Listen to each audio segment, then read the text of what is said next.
I'm Jason Barnhill. I'm the horticultural specialist here at the Willowbrook Arboretum. We're going to take a walk through the park today and take a look at some of the trees and talk to Amy Cameron, our stormwater manager, about the buffer. One of the first things they did out here was do a stream bank restoration. What they did, they planted some native trees that are normally found along stream banks, such as the river birch. Some of the features to identify river birch is definitely the leaf shape. And then also it has an exfoliating bark, so as the tree gets older, the bark will start to peel off and almost look like paper. This is a native elderberry, typically found along stream banks. These will have a nice large fluorescence of flowers and then edible berries. Also, we've planted red maples. These are found pretty much everywhere in North Carolina. These are also easy to identify by the leaf shape. Some of you might have seen the white flowers early in the spring. This is a serviceberry, typically one of the first things to start blooming in the spring. Have a nice fluorescence of white flowers, and then it will form these berries.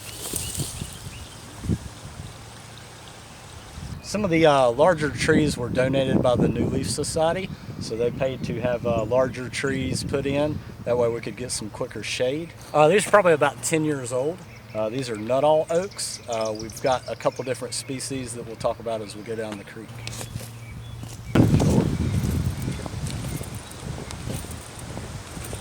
We're kind of in the process of deciding how to label the trees. One of the options we're looking at now is a permanent tag that would be mounted on like a 4x4, and it will include the name of the plant and a QR code. That way you can scan it and then get more information than you could normally find on your typical tag. Other trees that you probably saw blooming out here this year were purple flowers. So these are red buds, Cercis canadensis. These are typically found along stream banks in North Carolina. These are easily identified by the heart-shaped leaf. Another tree that we've planted in the buffer is the yellow poplar, also known as the tulip poplar. So it's identified by the kind of tulip-looking leaf. They'll also produce like a tulip-looking flower. Another tree we have in the buffer is the black gum, one of my favorite trees out here, Nissus sylvatica. These have a beautiful fall color, deep red. You can identify this tree by the glossy leaf. Now these are the ones the old timers used to use as toothbrushes. Chew the stem up a little bit and it'll fray it, and then you can brush your teeth with it. This sweet bay is about to flower, so it'll have a flower similar to the southern magnolia, just a little bit smaller. This is a sycamore, easily identified in the wintertime. After the tree starts to mature, the bark will start to peel off and start to reveal the white color under it. Another tree donated by New Leaf Society is the red maple. This variety is called October Glory. It'll have a nice kind of orangish fall color. One of the smaller restoration plants that we use, this is an understory tree called ironwood.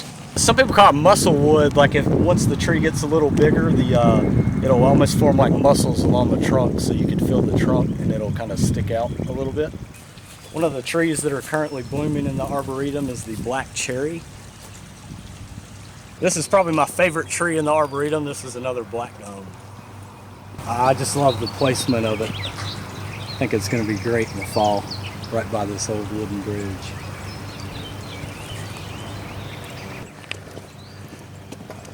We're going to walk down and talk to Amy Cameron, the stormwater manager, and discuss the buffer a little bit. What do you think about cutting some of this off where it's getting behind it anyway? Why not? I feel like it's smothering some of the vegetation. I was looking at some of it down there and it looked like it was shading stuff out that was under it, yeah. So you think cut it like down until it's... If you don't think it's like holding the bank in or anything. It's getting behind it. Yeah. I would go for it.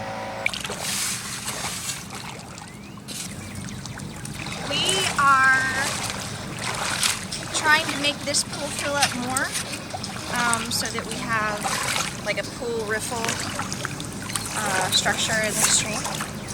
And what that does is provides additional habitat to stream life. So some backbone vertebrates, so the insects that you can see under rocks and things in the streams, like dragonfly and damselfly larvae, they are actually in the streams before they emerge with wings. So some wildlife, like the stagnant water more so than the moving water. So it gives you a diversity of wildlife in the stream. Another reason for this is a grade control. So as the stream's moving down, if it can just like keep digging into the channel, it's going to keep separating from the banks and eroding the banks. But if you have grade control structures like this, it's going to slow down the velocity at certain points of the water, so less erosion on the banks.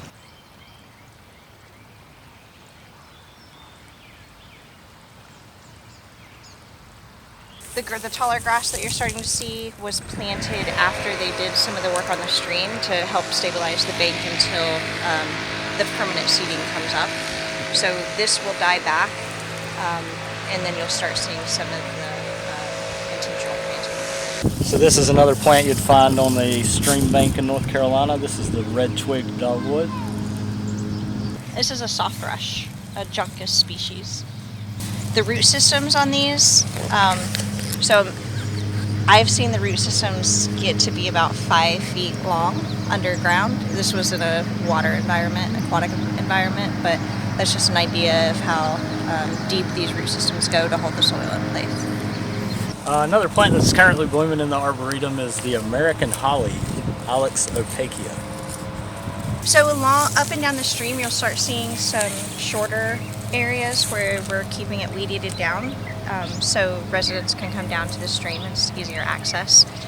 So throughout the growing season, as the other vegetation gets taller, we'll keep this at a managed level, so everyone can come down to the stream structures, the pooled areas. So we're trying to get an idea of where people are congregating naturally, and then we will cut down access points relative to where they're going.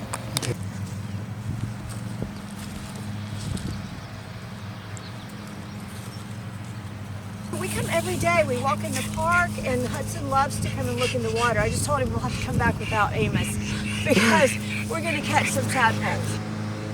And Amos had just had a bath. I know, aren't they cool? I see a big one. And there's some big ones over there too. Some really big ones. One of the existing trees that was in the Arboretum already is this female persimmon. It's easily identified by the scaly-looking bark. And since this one is a female, it will produce the fruits.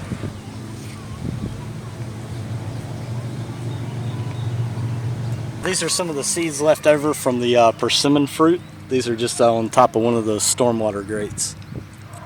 One of the more popular plants out here this spring was the native fringe tree. It was full of white flowers at one point. They're kind of dying off now, but you can see the remnants of some of them. In the buffer, we'll limb up some of the plants. That way we maintain a line of sight. So we'll maintain some vegetation, anything above 18 inches up to 6 feet. We'll try to keep a clear line of sight just for safety purposes.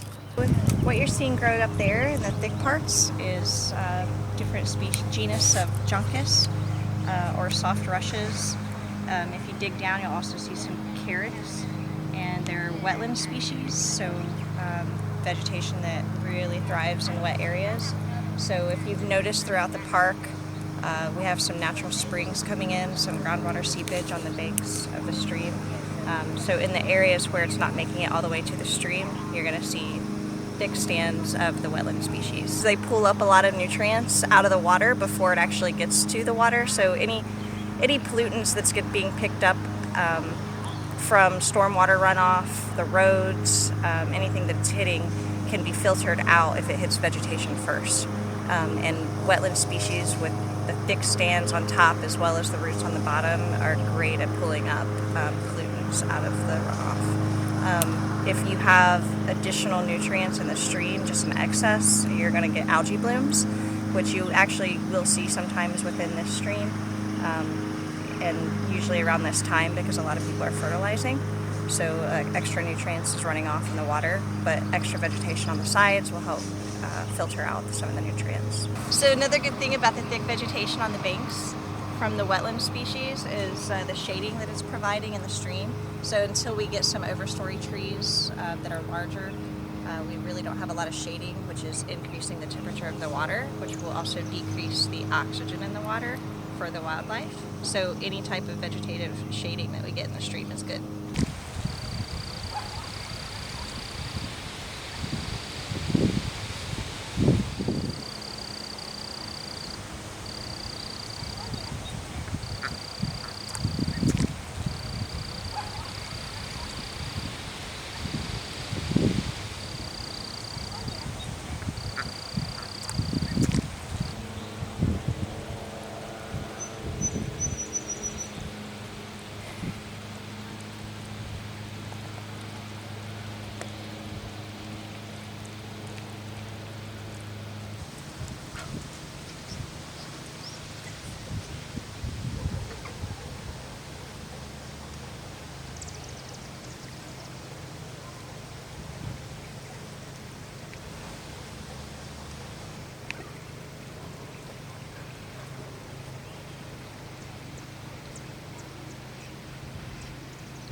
Another species of oak that we planted in the buffer is a swamp white oak. These are typically found in wetter areas, so a great place to have a swamp white oak is in the buffer. This is a larger tulip poplar, so these are some of the largest trees found in North Carolina. There's a lot of those.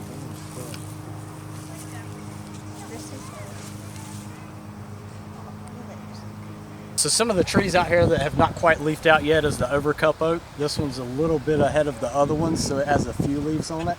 And then across the stream, you'll see one that has not started to leaf out yet. So they are not dead, they're just a little bit later than the other trees. This one's identified by the acorn, so the acorn, the cap of the acorn will completely enclose the acorn, hence the overcup oak. Another one of my favorite trees in the Arboretum is a bald cypress. These do real well in wetter areas, so we've planted these in kind of the areas that retain the most water. This is a deciduous conifer, so it will lose its leaves during the wintertime.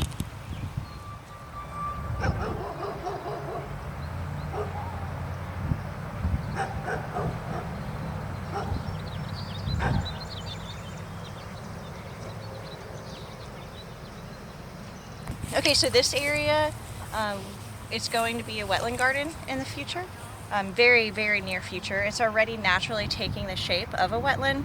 So the plants that are naturally coming up, we didn't plant this area. It's coming up because of the amount of groundwater and surface water that's coming in through that pipe. If we didn't have that pipe there, the water would be rushing over the sidewalk. So we put a pipe in under the sidewalk to direct the water into the wetland area. So what we'll do to enhance the garden is to measure the amount of water that's coming here exactly, so we know how big it naturally should be, and then which wetland plants to plant. So we'll be planting some more showy flowering wetland plants, like some blue flag iris and some cardinal flower. There is a common misconception that mosquitoes are prevalent in wetland environments, which can happen, but if you maintain a healthy ecosystem within the wetland, you're going to have the predators of the mosquito larvae, as well as the adult mosquitoes. So dragonflies, damselflies, your larger flying predators will eat the larvae of the mosquitoes as well as the adults. So what we want to do is make a healthy environment for the dragonflies and damselflies and other predators of the mosquito, and it'll end up balancing itself out. This right here is groundwater seepage. So like I said it before, that there's a lot of natural springs up and down Willowbrook. One of the indicators is you will see this orange called iron ochre. So what it is a iron bacteria that forms once the water hits the surface. It interacts with the oxygen in the air and turns orange color. So usually when you see like an orange sheen or like an oily sheen, even a natural oil sheen, that's an indicator of groundwater. We'd like to invite you out to the Arboretum. If you see either one of us out here, please come and ask any questions that you might have, and we hope to see you soon.